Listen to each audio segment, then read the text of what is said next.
حضرت رقیہ تمہارے سامنے نہیں ہے، حضرت ام کلثوم تمہارے سامنے نہیں ہے، تو اللہ کے نبی صلی اللہ علیہ وسلم کی بیٹی حضرت زینب تمہارے سامنے نہیں ہے، اور اللہ کے نبی صلی اللہ علیہ وسلم نے جو اتنے سارے نکاح کیے ہیں وہ عورتیں آپ کے نکاحوں کے اندر آئی ہیں وہ تمہارے سامنے نہیں ہے، وہ حضرت فاطمہ تمہارے سامنے ہے، کیونکہ وہاں ملتا ہے کہ اللہ کے نبی صلی اللہ علیہ وسلم نے یہ سرائی دی، یہ چکی دی، یہ دیا، یہ وہ دیا، بس اسے ہی پکڑ رکھا ہے کہ یہ سنت ہے۔ تحقیق میں جانے کے لیے آج تک کسی نے کوشش نہیں کری کہ نبی پاک صلی اللہ علیہ وسلم نے اپنے ذاتی مال سے وہ سامان دیا تھا یا کسی اور کا وہ مال تھا۔ تو اگر آپ تحقیق کریں گے تو پتہ لگے گا حضرت علی رضی اللہ عنہ کو بلایا، یہ حضرت علی وہ ہیں جن کے پاس اپنا مکان بھی نہیں تھا، یعنی نبی پاک صلی اللہ علیہ وسلم اپنی بیٹی کو رخصت کرتے کس گھر میں جاتی، حضرت علی کے پاس اپنا مکان نہیں ہے۔ جب رشتہ منعقد ہو گیا تو ایک صحابی کو ترس آیا، لخت جگر گوشہ رسول ان کے نکاح میں آ رہی ہیں، ان کے پاس رہنے کا مکان بھی نہیں ہے۔ ایک صحابی نے کہا علی یہ میرا مکان ہے، اس کے اندر تو اپنی بیوی کے ساتھ رہو۔ حضرت علی کے پاس اپنا مکان بولو اب اللہ کے نبی صلی اللہ علیہ وسلم بلائے کراؤ، کیا ہے تمہارے پاس؟ اور کچھ بھی نہیں، بس کچھ تو ہوگا کہ جی زنا ہے، زنا یا اس کو زین کہا، زنا نہیں زین، بعض حضرات نے کہا سواری کے اوپر رکھنے والی زین، اور بعض حضرات نے زنا، وہ ہے میرے پاس۔ اللہ کے نبی صلی اللہ علیہ وسلم نے فرمایا جاؤ اسے بیچ دو۔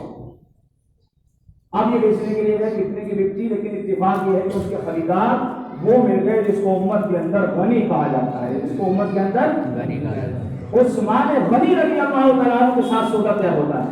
عثمان غنی رضی اللہ عنہ کیوں بیچ رہے تھے؟ کہ جی ایسے بات ہے، اللہ کے نبی صلی اللہ علیہ وسلم کی بیٹی سے نکاح ہونا، اللہ کے نبی نے کہا اسے بیچ کیا، جتنی قیمت کی تھی اس سے کہیں زیادہ قیمت کی خریدی، تاکہ جب بکوائی ہے تو کسی ضرورت سے بکوائی ہوگی، اور سودا ہونے کے بعد پیسے ان کے ہاتھ میں دیے، سامان اپنے ہاتھ میں لیا۔ حضرت علی رضی اللہ تعالیٰ جان لگے علی ادھر آؤ، علی رضی اللہ عنہ آئے، سودا ہو گیا، مال میرا ہو گیا، پیسے تمہارے ہو گئے، جی ہاں میری طرف سے تمہیں یہ ہدیہ جائز کو لے کر اپنے گھر میں جاؤ۔ حضرت عثمان غنی رضی اللہ عنہ نے پیسے بھی دے دیے اور سامان بھی بولو دے دیا۔ اب اللہ کے نبی صلی اللہ علیہ وسلم کے پاس جا کر وہ چیز رکھ دی کہ جی اتنے کی بکی ہے اور ایسے ایسے معاملہ ہوا ہے، دعائیں دی حضرت عثمان غنی رضی اللہ عنہ کو۔ بہرحال لمبی تو تفصیل چلی جائے گی۔ اب اس پیسے میں سے اللہ کے نبی صلی اللہ علیہ وسلم نے وہ سارا سامان خرید کر حضرت علی رضی اللہ تعالیٰ عنہ کو دیا ہے، تو بتائیے اسے جہیز کیسے کہا جاتا ہے، کہا جا سکتا ہے؟ وہ تو حضرت علی رضی اللہ عنہ کا مال تھا، اللہ کے نبی صلی اللہ علیہ وسلم کا تو مال تھا نہیں، تو پھر اسے کیسے جہیز کہا جا سکتا ہے؟ لیکن وجہ یہ ہے ہمیں جہیز لینا ہے، ہمیں جہیز لینا ہے تو اسے لینے کے لیے نہ جانے ہم کتنے بہانے تلاش کریں گے، حتیٰ کہ شریعت کے احکام بھی پلٹ کر رکھ دیں گے۔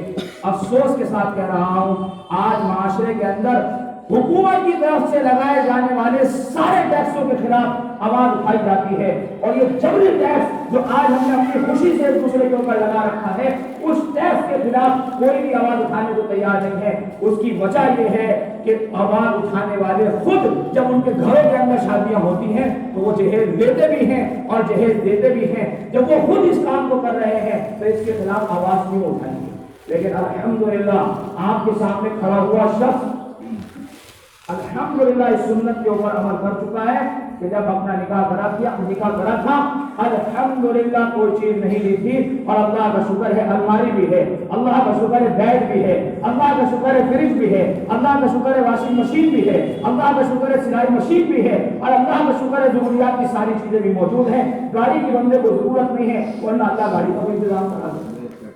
بھائی کہنے کا مقصد یہ ہے اس جبری ٹیکس کو اپنے درمیان سے ختم کرو، خوشی سے ختم کرو۔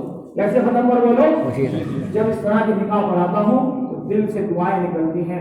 الحمدللہ آج جو ہونے والا نکاح ہے اس کے تعلق سے بھی مجھے یہ خبر دی گئی کہ یہ نکاح ہو رہا ہے اور اس نکاح کے اندر کوئی لین دین نہیں ہے، یہ جہیز ہی ہے جس نے عورتوں کو معاشرے کے اندر بہت نیچے گرا کے رکھ دیا ہے۔ ظاہر بات ہے جس چیز کی ویلیو نہیں ہوتی مارکیٹ کے اندر اس چیز کو آگے بڑھانے کے لیے اس کے ساتھ بہت ساری چیزیں فری کی جاتی ہیں کہ بھائی کسی طریقے سے یہ سامان ہمارا آگے چلا جائے۔ ہم نے عورتوں کو ذلیل کر کے رکھ دیا، آج اپنی لڑکیوں کو ذلیل کر کے رکھ دیا۔ جس کے پاس اپنی لڑکیوں کو دینے کے لیے یہ سارا سامان موجود ہے اس کی لڑکیاں مارکیٹ کے اندر جلدی آگے چلی جاتی ہیں، یعنی گھروں کے اندر جلدی چلی جاتی ہیں، ان کے نکاح جلدی ہو جاتے ہیں، اور جن بیچارے غریب بھائیوں کے پاس وہ فالتو کے سامان دینے کا پیسہ نہیں ہے، ان کی بیٹیاں گھروں کے اندر بیٹھی ہوئی ہیں۔ اللہ کے واسطے اس بری خرابی کو اپنے معاشرے سے دور کریں۔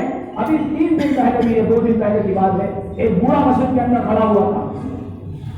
اس بوڑھے نے کھڑا ہو کر کس قدر رو رہے جو ہے آپ لوگوں سے بھیک مانگی۔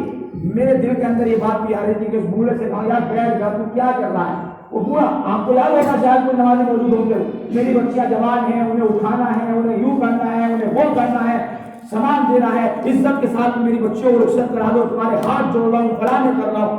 یہ سب ہم نے اس غلط روش کو اپنے درمیان میں عام کیا ہے، تو ایسے حالات ہمارے سامنے آتے ہیں۔ پھر دل ماری کہ اس بوڑھے کو کیا کہوں، قصور تو ہم سب کا ہے۔ لڑکی والے کہتے ہیں جنہیں اللہ نے دے رکھا ہے، ہم تو اپنی خوشی سے دے رہے ہیں۔ لڑکے والے کہتے ہیں کہ ہم کوئی جبرن تھوڑی نہ کر لیں، نہ تم خوشی سے دو نہ لڑکے والے خوشی سے لو۔ لڑکے والے کہیں کہ ہماری انا کے خلاف ہے کہ ہم ساری چیزوں کا انتظام خود کریں، تو ہمارے لڑکے کے اندر مردانگی کہاں رہی؟ ہم نہ لیں گے، اپنی خوشی سے ہم منع کریں گے، ہم نہیں لیں گے۔ میرے بھائیوں، اگر ہم نے ایسا کر دیا، لڑکیاں کسی کے اوپر بوجھ کبھی زندگی کے اندر نہیں بن سکتی۔ اور اللہ کے واسطے اس روش کو درست کرو، ورنہ اللہ کے یہاں جا کر جواب دینا بھاری پڑ جائے گا۔ شریعت نے جو کہا اپنی لڑکیوں کو اپنی جائیداد کے اندر حصہ دو، وہ مالدار سارے کے سارے اپنی لڑکیوں کو جائیداد میں حصہ نہیں دے سکتے۔ لوگ کہتے ہیں ہم تو اپنی خوشی سے لڑکیوں کو دے رہے ہیں۔ ابے خوشی سے دے رہے ہو تو دکھاوا کس چیز کا ہے؟ لڑکی کو دے رہے ہو تو دکھاوا کس چیز کا ہے؟ کیوں دکھاتے ہو سب کو؟ تم اس کا مطلب یہ ہے دکھاوا کر کر اپنی نام اونچی کرنا چاہتے ہو۔ اس کے علاوہ آج ہی کی بتا رہا ہوں، آج مجھے پتہ لگا ایک صاحب نے اپنی لڑکی کی شادی کری ہے، اے سی یہ وہ دنیا بھر کا سامان دیا ہے۔ جس گھر کے اندر لڑکی گئی ہے اس گھر کے اندر لڑکی کے رہنے کے لیے کمرہ نہیں ہے، کچن کے اندر سوتی ہے۔ ہاں سوتی بولو، اور ناک کی خاطر اے سی بھی دیا ہے۔ ابے سوچو تو صحیح، تم مجھے اے سی دے رہے ہو، فلانے دے رہے ہو، دماغ کے، اب کیا ہوا؟ ان لوگوں نے کیا کام کرا ہے؟ کرائے کا ایک مکان، ایک ہال لیا ہے، ہال، اس ہال کے اندر سارا جہیز کا سامان رکھ رکھا ہے، اور وہ سامان سارا وہاں پیک ہے۔ ظاہر بات ہے وہاں رہائش نہیں کی جا سکتی ہے، وہ تو صرف ایک ہال ہے، وہاں نہ کچن ہے، نہ باتھ روم ہے، نہ لیٹرنگ ہے۔ بس اب وہ کام چل رہا ہے، کب تک تو وہ اس کا کرایہ دے گا، کب تک کا کیا معاملہ ہوگا۔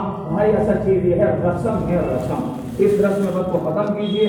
قابل مبارکباد ہے لڑکے والے بھی، اور قابل مبارکباد ہے لڑکی والے بھی جنہوں نے الحمدللہ اس بری رسم کو ختم کرنے کی پہل کی ہے۔ باری تعالیٰ اس نکاح کے اندر خوب برکتیں نصیب فرمائے، اور ایسے نکاحوں کو دیکھ کر ہم سب کو بھی ایسے نکاح کرنے کی توفیق نصیب فرمائے۔ الحمدللہ الحمدللہ نحمده ونستعینه ونستغفره ونؤمن به ونتوکل علیہ ونعوذ باللہ من شرور انفسنا ومن سیئات اعمالنا من يهده الله فلا مضل له ومن يضلله فلا هادي له ونشهد ان لا اله الا الله وحده لا شريك له ونشهد ان محمدا عبده ورسوله۔ أعوذ بالله من الشيطان الرجيم، بسم الله الرحمن الرحيم۔ يا أيها الناس اتقوا ربكم الذي خلقكم من نفس واحدة وخلق منها زوجها وبث منهما رجالا كثيرا ونساء واتقوا الله الذي تساءلون به والأرحام إن الله كان عليكم رقيبا۔ وقال تعالى يا أيها الذين آمنوا اتقوا الله حق تقاته ولا تموتن إلا وأنتم مسلمون۔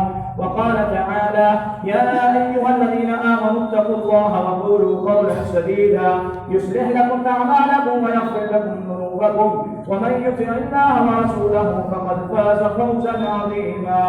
صدق الله العظيم۔ وقال النبي صلى الله عليه وسلم النكاح من سنتي وقال ومن رغب عن سنتي فليس مني، أو كما قال عليه الصلاة والسلام۔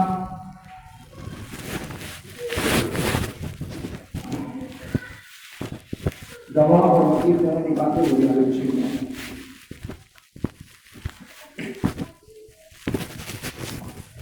لڑکی اور لڑکے کے والدین، ان سے بھی درخواست ہے کہ وہ ذرا کھڑے ہو جائیں، بتا دیں مجھے کون کون ہے والد لڑکے کے، لڑکی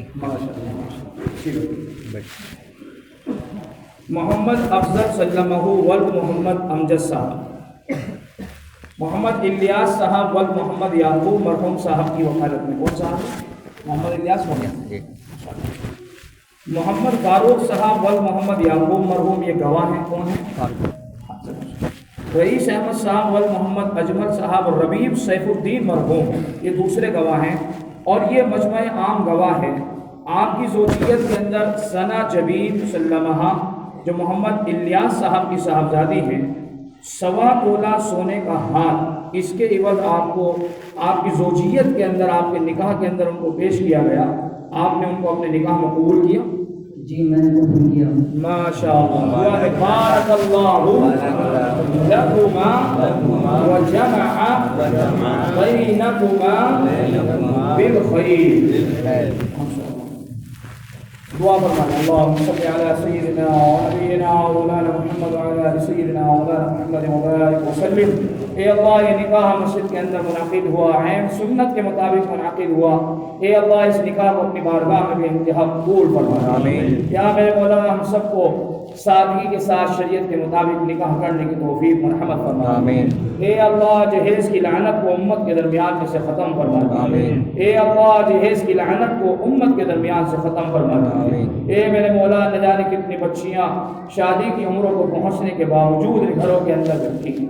اے اللہ بنیاد جہیز ہی ہے جو ہمارے اپنے تجربے کے اعتبار سے ثابت ہو رہی ہے۔ یا میرے مولا اس لالچ اور طمع کی چیز کو ہمارے درمیان میں سے ختم فرما دی۔ آمین۔ یا میرے مولا اس نکاح کو بھی اپنی بارگاہ میں قبول فرما دی۔ آمین۔ زوجین کے اندر محبت اور مودت کو پیدا فرما دی۔ آمین۔ اے میرے مولا ہر طرح کے شرور و فتن آفات و بلیات سے اس جوڑے کی مکمل حفاظت فرما دی۔ آمین۔ اے اللہ ہمیشہ کے لیے ایک دوسرے کے ساتھ حقوق ادا کر کے رہنے کی توفیق دے دیجیے۔ آمین۔ اے اللہ اس نکاح کی بنیاد پر جو رشتہ داریاں آپس میں منعقد ہوئی، ہر ایک کو دوسرے کا خیال کر کر حقوق ادا کر کر رہنے کی توفیق مرحمت فرما دی۔ آمین۔ یا اللہ یہ مجمع بیٹھا ہوا ہے تیرے حبیب صلی اللہ علیہ وسلم کی سنت کی محبت میں بیٹھا ہے، اے اللہ اس کے بیٹھنے کو قبول فرما لیجیے۔ اس سنت کو بہانہ بنا کر یا میرے مولا پورے مجمع کی مغفرت کا فیصلہ فرما دیجیے۔ یا میرے مولا ہم سب کو اپنے دین کے لیے قبول فرما دیجیے۔ یا میرے مولا یقیناً ہمارے معاشرے اور سماج کے اندر بہت ساری برائیوں نے جنم لے لیا ہے، اور وہ برائیاں پورے معاشرے اور سماج کو جکڑ چکی ہیں، لیکن میرے مولا اگر ہم ان برائیوں کی جڑوں کو دیکھ کر محنت ختم کر دیں، کہنا سننا ختم کر دیں، تو ہم سب گنہگار ہو جائیں گے۔ اے اللہ ہم آپ کی ذات سے مایوس نہیں ہیں، برائیاں ختم ہوں گی، اے میرے مولا ضرور ختم ہوں گی۔ یا میرے مولا ہماری محنتوں کے اور ہمارے کہنے سننے کی وجہ سے ہی اے اللہ ان برائیوں کو معاشرے سے اکھاڑ کر پھینک دیجیے۔ ہم سب کو جناب نبی کریم صلی اللہ علیہ وسلم کی سنتوں کے مطابق زندگی گزارنے کی توفیق مرحمت فرما۔ یا میرے مولا یہ مجمع بیٹھا ہوا ہے، اے اللہ نہ جانے کس کے گھروں میں جوان بچیاں ہیں، جوان بچے ہیں، اے اللہ امت کے اندر اور بھی بہت لوگ ہیں جوان بچیاں اور جوان بچے ہیں، اے اللہ سب کے اس فریضے کی ادائیگی سب کے لیے آسان فرما۔ شادی کے بعد بھی بہت سارے لوگ میرے مولا پریشان ہیں، یا میرے مولا ان کے آپس میں مزاج نہیں ملتے، یا میرے مولا سب کے اندر محبت پیدا فرما دی۔ یا میرے مولا اس وقت پورے عالم کے اندر ایک بے چینی کا ماحول ہے اور مستقل ہے، اللہ نہ جانے کتنی مسجدوں میں تالے ڈال دیے گئے، حرمین کے عمرے کو روک دیا گیا، یا میرے مولا اور اس کے علاوہ مصیبتیں ہمارے سروں پہ کھڑی کر دی گئی، یا میرے مولا اس عالمی مصیبت سے ہم سب کو نجات عطا فرما۔ اے اللہ سکون و عافیت کی زندگی نصیب فرما۔ یا میرے مولا ہم نے جو مانگا ہے وہ بھی عطا فرما دی، جو مانگنے سے رہی اپنے کرم سے عطا فرما دی، ہماری دعاؤں کو محض اپنے فضل و کرم سے قبول فرما دی۔ صلی اللہ علیہ محمد و آلہ وسلم برحمتہ۔